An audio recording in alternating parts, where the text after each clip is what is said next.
guys, hinahanap na namin yung labas, yung labasan guys, yung sakayan pabalik ng EDSA. Ay nako, hindi ko na mahanap.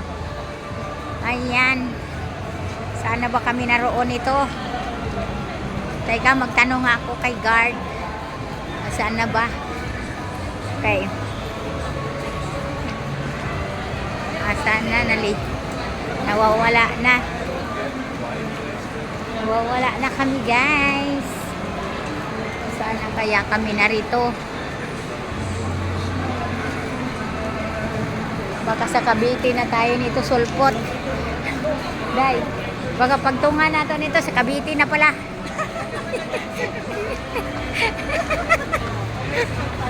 Kaya nga to. Kahaba-haba nitong ano eh. Ang dami kasing ano eh.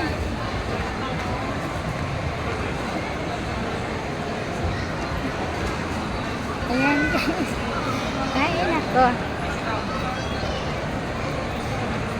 Hanapin namin guys yung aming sakayan pabalik ng EDSA guys. Ay nako. Teka. Magtingin ako ng medyo mabait tingnan. Nang matanong.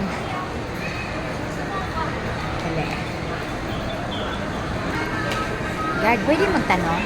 Saan ba ako patungo yung sasakayan ba patungong EDSA? Saan ba? Saan ba ako narito? Saan ba ako lalabas? Patungo EDSA? Oo.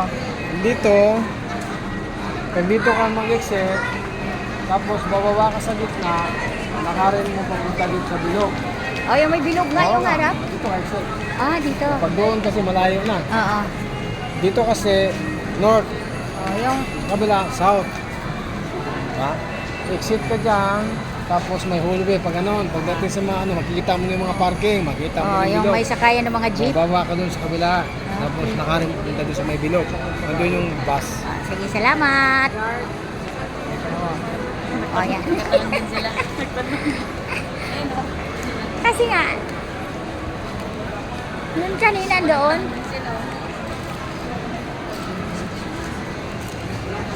saan na ba tayo narito? Ah, dali lang si magtanong. Tanong din yung mga daan, di ba? Kasi kabisado na kasi nila yung Bakit na? ilang years na. Dali guys, hanapin muna namin guys. Thank you so much guys. Thank you, thank you. Ihit muna tayo. Oo, ayan. Nakita na yung CR. O sige, ihi muna kayo doon. O, ihi sila doon guys. Pasok sila doon. Ako dito magtanong. Dali. Sige, dito lang ako.